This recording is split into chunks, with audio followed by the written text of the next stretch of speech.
దారుణం, ఏడాదిన్నరగా అత్యాచారం. ఇది విఎన్ఆర్ విజ్ఞాన్ జ్యోతి అంతేనా? అది సార్ బాచుపల్లి హైదరాబాద్లో ఉన్నటువంటి టాప్ యూనివర్సిటీలో అదొక యూనివర్సిటీ. మరి అలాంటి దగ్గర జరిగినటువంటి ఒక దుర్మార్గమైనటువంటి విషయం, ఒక యువతిని, అంటే ఆ యువతని బీటెక్ థర్డ్ ఇయర్ చదువుతున్నటువంటి యువతని కొంతమంది నమ్మకంగా నమ్మించి, ఒక ఇద్దరు అనుకుంటా, అందులో ఒక వ్యక్తి తనని అన్యాయంగా దారుణంగా తనని రేప్ చేశారు, లైంగికంగా వేధించారని చెప్పి ఫిర్యాదు చేస్తే యాజమాన్యం పట్టించుకోలేదనంటే ఎంత ఆశ్చర్యకరమనండి, ఎంత దుర్మార్గం అది. అసలు దానిపైన అసలు ఎట్లా సీరియస్ యాక్షన్ ఉండాలి అంటే అట్లాంటి వాటిని పెంచి పోషిస్తున్నారన్న విమర్శలు ఎట్లాంటివి చూస్తే తెలుస్తుంది కదా. దీనికి సంబంధించి ఎవరైతే బాధిత మహిళతోటి మన క్రైమ్ కరెస్పాండెంట్ దుర్గేష్ ఉన్నారు. దుర్గేష్ ఏంటి ఫోన్ కట్ అయిందని దుర్గేష్ వినిపిస్తుంది, ఒకసారి మాట్లాడు. ఏంటి చెప్పు, ఎవరైతే ఉన్నారో తనతోటి తను అడగండి, అసలు ఏం జరిగింది ఏంటి అనేది ఒకసారి తనతోటి మాట్లాడించే ప్రయత్నం చేయండి. దుర్గేష్, నీ వాయిస్ వినిపిస్తుంది ప్లీజ్. రైట్, ఇప్పుడు ఎవరైతే బాధిత మహిళ కూడా దుర్గేష్ తోటి ఉన్నారు, దీనిపైన పోలీస్ అధికారి ఒకసారి ఆ బయట ప్లే చేయండి. బయట ప్లీజ్. విక్టిమ్ వాళ్ళ మదర్ కంప్లైంట్ చేయడం జరిగింది. ఈ విక్టిమ్ వచ్చేసి BTech third year student, same college అబ్బాయి ఆశీష్ అనే అబ్బాయి ఇన్స్టాగ్రామ్లో పరిచయం అయ్యాడు. లవ్ ప్రపోజ్ చేసిన తర్వాత ఆమెని ఫోర్స్ఫుల్గా ఒకసారి క్లాస్ రూమ్లోనే సెక్షువల్ ఇంటర్కోర్స్ గురించి ఫోర్స్ చేసినట్టు కంప్లైంట్ ఇవ్వడం జరిగింది. ఆ తర్వాత ఈమె ఫొటోస్ అండ్ వీడియోస్ పెట్టుకొని బ్లాక్మెయిల్ చేసి ఇంకొన్నిసార్లు రూమ్స్ తీసుకుపోయి బయట రూమ్ తీసుకుపోయి కూడా రేప్ చేసినట్టు కంప్లైంట్ ఇవ్వడం జరిగింది. ఇతను కాకుండా ఇక్కడ తను ఒక ఫ్రెండ్ ఉన్నాడు ప్రవీణ్ అని, అతను అవుట్ సైడర్, అతన్ని కూడా పరిచయం చేపిస్తే అతను కూడా ఈమెని సెక్షువల్ వీడియోలు షూట్ చేసి ఆ వీడియోలను పెట్టి బ్లాక్మెయిల్ చేసి పదే అతని ఫ్రెండ్ ఇట్లా చేయటం అంటే టూ మచ్. దుర్గేష్ ఏంటి తను ఏం చెప్తుంది, తను అడగండి. Durgesh good evening sir. Good evening. ఏంటి తను అడగండి సార్. విఎన్ఆర్ కాలేజ్ జరిగినటువంటి బాధ్యురాలు మనతో ఒకసారి అడిగి ప్రయత్నం చేద్దాం. మీరు కూడా ఒకసారి మాట్లాడవచ్చు సార్. మీకు ఇక్కడ మన పక్కన ఉన్నది, మీరు కూడా క్వశ్చన్స్ కూడా అడగవచ్చా మాకు? మీరు చెప్పండి అసలు ఏం జరిగింది సార్ కూడా అడుగుతారు. అసలు ఏం జరిగింది కాలేజీలో చెప్పండి. 2024 ఆగస్టులో నాకు ఈ ఆశీష్ అనే వ్యక్తి పరిచయం అండి. కలిసిన 2 రోజులకే ప్రపోజ్ చేయడం జరిగింది. అండ్ 1 వీక్కే నువ్వు నో చెప్తే రీజన్ చెప్పు అని నన్ను మ్యానిపులేట్ చేసి యాక్సెప్ట్ చేయడం జరిగింది. తర్వాత 2 మంత్స్కి అక్టోబర్లో ఫిజికల్ రిలేషన్షిప్ లేకపోతే మన రిలేషన్షిప్ స్ట్రాంగ్గా ఉండదు అది నన్ను మ్యానిపులేట్ చేసి నన్ను క్లాస్ రూమ్లోనే ఫోర్స్ చేయడం జరిగిందండి. తర్వాత నాకు అంతా ఇన్ఫెక్షన్ అయినా కానీ మళ్ళీ దాని మీద చేయడం, ఇట్లా చేస్తున్న ప్రాసెస్లో ఒకరోజు సెక్యూరిటీ వాళ్ళకి దొరికామండి. సెక్యూరిటీ వాళ్ళకి దొరికినప్పుడు వాడిని హెచ్ఓడి దగ్గరికి తీసుకెళ్లారండి. తీసుకెళ్ళినాక మరి లోపల క్యాబిన్లో ఏం జరిగింది నాకు తెలియదు, కానీ వాడు మాత్రం ఏం జరగనట్టే బయటకు వచ్చాడు. మాకు బెదిరించినట్టు అట్లా ఏం అనిపించలేదు, నార్మల్గానే బయటకు వచ్చాడు. మరి నీ ఏం చేసావని అడిగితే నేను మేనేజ్ చేసుకున్నాను అని చెప్పాడండి నాతో. తర్వాత ఇక ఇలా కాదని నాకు చాక్లెట్స్ ఇచ్చి రూమ్కి తీసుకెళ్ళడం జరిగిందండి.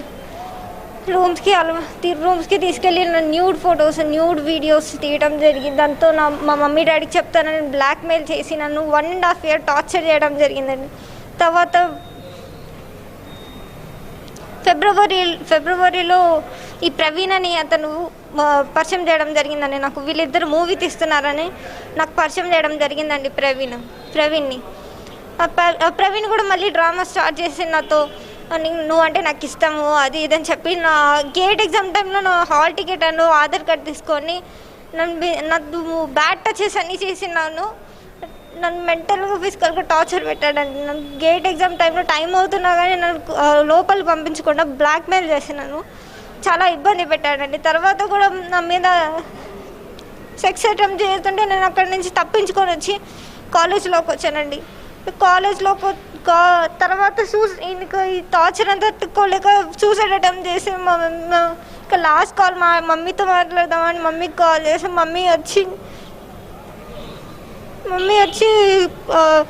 కాలేజ్లో ఫస్ట్ కాలేజ్లో కంప్లైంట్ ఇచ్చామండి. 23rd ఫిబ్రవరి 23rd కాలేజ్లో కంప్లైంట్ ఇచ్చామండి. తర్వాత 28th పోలీస్ స్టేషన్లో కంప్లైంట్ చేయడం జరిగిందండి. కానీ ఈ ఆశీష్ అనే వ్యక్తి హోలీ కంటే ముందు రోజు కాలేజ్లోనే దొరకడం జరిగిందండి. అప్పుడు దాకా కాలేజ్ యాజమాన్యం ఏ చర్యలు తీసుకోలేదండి. నేను కంప్లైంట్ చేసినా కానీ కాలేజ్ యాజమాన్యం ఏ చర్యలు తీసుకోలేదండి. దుర్గేష్ తను ఇప్పుడు ఏం కోరుకుంటుంది? అతని దగ్గర నా న్యూడ్ ఫొటోస్ న్యూడ్ వీడియోస్ ఉన్నాయండి. దుర్గేష్ తను ఏం కోరుకుంటుంది, ఏం డిమాండ్ చేస్తుంది, తను ఎటువంటి జస్టిస్ కావాలని కోరుకుంటుంది? చెప్పండి, మీకు ఎటువంటి న్యాయం కావాలని కోరుకుంటారు సార్ అడుగుతున్నారు కదా, వాడి ప్రశ్న చెప్పండి. ఫస్ట్ అయితే నా న్యూడ్ ఫొటోస్ నా న్యూడ్ వీడియోస్ డిలీట్ చేయాలని కోరుకుంటున్నానండి. తర్వాత ఇక జడ్జ్మెంట్ అనేది అది నేను ఇచ్చేది కాదండి, అది కోర్టే జడ్జ్మెంట్ చేయాలి. ఎందుకంటే వాళ్ళకి మాత్రమే ఆ అధికారం ఇచ్చారు కాబట్టి అది నా జాబ్ కాదు కాబట్టి నేను చెప్పానండి. అది దుర్గేష్ పక్కన ఉన్నటువంటిది వారి మదరా? మరి వాళ్ళ మదర్ ఏమన్నా చెప్తారా? చెప్పమ్మా. మదర్ సార్, మదర్ ఉంది, మనము మాట్లాడదాం సార్. అడగండి సార్, మీరు ఇంత దూరం వచ్చారు కదా, ఆంధ్రప్రదేశ్ నుంచి తెలంగాణ రాష్ట్రంలో చదువుతున్నటువంటి మీ బిడ్డకు ఇంత చడగడం మాత్రం దుర్మార్గమైన పని. అందరూ కూడా ఖండిస్తున్నారు. ఆ పేరుకు మాత్రం పెద్ద గొప్ప కాలేజ్ చెప్పాడు, అంత దుర్మార్గమైన పని జరిగింది. అసలు ఎవరు కూడా ఊహించలేరు, దాన్ని కూడా యాక్సెప్ట్ చేయరు. కానీ దానికి మీకు జరిగారు కదా అన్యాయం, ఎటువంటి మీరు న్యాయం కానీ కోరుతున్నారు? అసలు కాలేజీ పైన ఎటువంటి యాక్షన్ తీసుకొని కోరు చెప్పండి. కాలేజీ యాజమాన్యం మీద ఎటువంటి యాక్షన్ తీసుకోవాలన్నది పోలీసులు ప్రభుత్వం చేయాల్సిన పని సార్. ఏ రూల్స్ తీసుకురావాలన్నా ఏది చేయాలన్నా మేము బాధితులం బయటకు వచ్చాము. అది ప్రభుత్వాలు నిర్ణయించుకొని ఏం చేయాలి, ఎలా ఉంటే కాలేజీలో బాగుండాలని వాళ్ళు నిర్ణయించుకోవాలి సార్. ఇప్పుడు మీ పాపకి ఏం డిమాండ్? పాప విషయంలో ఏదైతే అన్యాయం జరిగిందో ఆ విషయంలో ఏదైతే బయటికి వెళ్ళినాయో ఎంతమంది దగ్గర ఉన్నాయో వాడు ఎక్కడెక్కడ పెట్టాడో అవన్నిటి విషయంలో మాకు న్యాయం చేయమని కోరుతున్నాను సార్. పాపకి ఏం న్యాయం చేయాలో ప్రభుత్వం కానీ పోలీసు వాళ్ళు కానీ ఏం చేయాలనుకున్నారు. ఎందుకంటే మా దృష్టికి చాలా విషయాలు వస్తున్నాయి సార్. సీజ్ చేసామని చెప్పిన తర్వాత ఈ రికార్డింగ్స్ ఇవన్నీ బయటికి రావడం, ఫోన్ కాల్స్, ఎవరిని నమ్మాలో అర్థం కావట్లేదు సార్. ప్రభుత్వం వాళ్ళకి నేను ఎంతో నా కన్నీళ్ళతోనే చెప్తున్నాను, మీరు నమ్మినా నమ్మపోయినా సార్ ఇది కఠినమైన చర్య తీసుకోండి సార్ ప్లీజ్. సార్ ఇంకోటి నా కాల్ వాయిసే వచ్చింది సార్, నా ఫొటోస్ వీడియోస్ రావన్న గ్యారంటీ ఏంటి సార్? అది కొంచెం ఎగ్జామిన్ చేయండి సార్.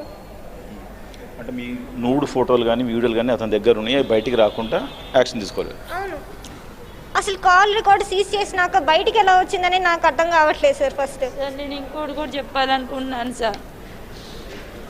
మేము ఎంతోమందికి పరిచయం లేకపోవచ్చు, ఎంతోమంది మమ్మల్ని గుర్తుపట్టి ఉండొచ్చు.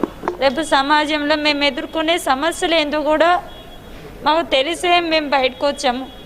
ఇలాంటిది ఇంకొకరికి ఎవరికి జరగకూడదని, ఎందుకంటే పాప ముందు లైఫ్ జీవించాలని. నా బిడ్డను కోల్పోవడం నాకు ఇష్టం లేదు. తను కూడా మంచిగా చదువుకోవాలి, మంచి జీవితం జీవించాలి. ఇంత అర్ధాంతరంగా ఇంత చిన్న వయసులో చనిపోవడానికి కాదు సార్. నా బిడ్డ కూడా బతకాలి సమాజంలో. తనకి ఏ నిర్ణయాలు తీసుకుంటారు, తనకి ఏం న్యాయం చేస్తారు ప్రభుత్వం? ఇప్పుడు మేము ఈ సమాజంలో ఎలా బతకాలి? అంటే మొత్తం మీద వీళ్ళకు న్యాయం కావాలని కోరుతుంది సార్ కోర్టు. రైట్ దుర్గేష్, ఇప్పుడు ఎవరైతే బాధిత యువతి చెప్తున్నటువంటిది 3 పాయింట్స్ వాళ్ళ తల్లి బిడ్డ రైట్ చేసినటువంటిది. ఫస్ట్ ఆ పాప అయితే తన నూడ్ వీడియోలు తన నూడ్ ఫోటోలని తక్షణం డిలీట్ చేయించండి. తను నన్ను ప్రేమించానని తర్వాత తను బలవంతంగా తనతో సెక్స్ చేసి ఆ వీడియోలని ఆ ఫోటోలని తీసుకొని తర్వాత నన్ను 1 year పాటు హెరాస్మెంట్ చేసి తనని ఈ మానసికంగా వేధించాడు అనేది తను చెప్తున్న అభిప్రాయం. అంటే బలవంతంగా వీడియోలు తీసి బ్లాక్మెయిల్ చేశాడు. నెంబర్ 1. నెంబర్ 2, తను ఇప్పుడు కోరుతుంది ఆ వీడియోలని ఆ ఫోటోలన్నీ డిలీట్ చేయండి. తను నేను లేని పక్షంలో తను సూసైడ్ అటెంప్ట్ చేసినటువంటి పరిస్థితి కూడా ఉన్నది. కాబట్టి ఫస్ట్ అది తను డిమాండ్ చేస్తుంది. కాలేజీ పైన కంప్లైంట్ ఇచ్చినా కూడా కాలేజీ చర్యలు తీసుకోకపోవటం పట్ల తగు చర్యలు తీసుకోమని నెంబర్ 2. నెంబర్ 3, వాళ్ళ తల్లి కోరుతున్నటువంటిది, మేము మా జీవితాలు నాశనం అవుతున్నప్పటికీ కూడా ఇంకొకరికి అన్యాయం జరగకూడదు, ఇంకొకరు బాధించబడకూడదు, ఇటువంటి పరిస్థితి ఇంకొకరికి రాకూడదు అన్నటువంటి ఉద్దేశంతో మేము బయటికి వచ్చి ఈ కంప్లైంట్స్ ఇవ్వటం, ఈ పోరాటం చేయటం జరుగుతుంది. మేము మాకు తగు న్యాయం చెయ్యండి. ప్రభుత్వం ఎవరైతే కాలేజీ పైన లేదా ఎవరైతే ఇటువంటి ఈ పని చేశారో ఆశిష్ అండ్ ప్రవీణ్ పాత్ర తక్కువ అనుకుంటా, ఆశిష్ అతని మీద ఎటువంటి చర్యలు తీసుకుంటారు అనేదాన్ని కూడా డిమాండ్ చేస్తున్నారు. ఇంకొకరికి ఇటువంటి అన్యాయం జరగకూడదు అనేది కూడా వాళ్ళ డిమాండ్. సరే, ఏదైనా కానీ ఇది బాధాకరమైనటువంటి అంశం. విఎన్ఆర్ లాంటి, విజ్ఞాన్ జ్యోతి లాంటి దాంట్లో వాళ్ళు స్పందించరు రాజు గారు. దాని వెనక ఆ కాలేజీ ఫౌండర్స్ వ్యవహారం అంతా అది కొంచెం బిగ్ స్కేల్, హై లెవెల్. అందుకని కొంచెం వాటి పట్ల కొంచెం అందరికీ కొద్దిగా ప్రేమలు ఉంటాయి. ప్రభుత్వాలకు ప్రేమలు ఉంటాయి, అధికారులకు ప్రేమలు ఉంటాయి. ఎందుకంటే వాళ్ళకి సీట్లు కావాలి కదా, ఫండింగ్ కాలే కాబట్టి మొత్తం సీట్లు కావాలి. కానీ అది తప్పు. పాపం ఆ పిల్ల అడుగుతున్నది, పాప అడుగుతుంది న్యాయం జరగాలి. ఆ వీడియోలు ఫోటోలు డిలీట్ చేయమని, దానికన్నా కొద్దిగా బాధ్యత వహించండి. రైట్. నెక్స్ట్ అండి, విడాకుల కేసులో విజయ్ రాజీ 250 కోట్లతో సెటిల్మెంట్.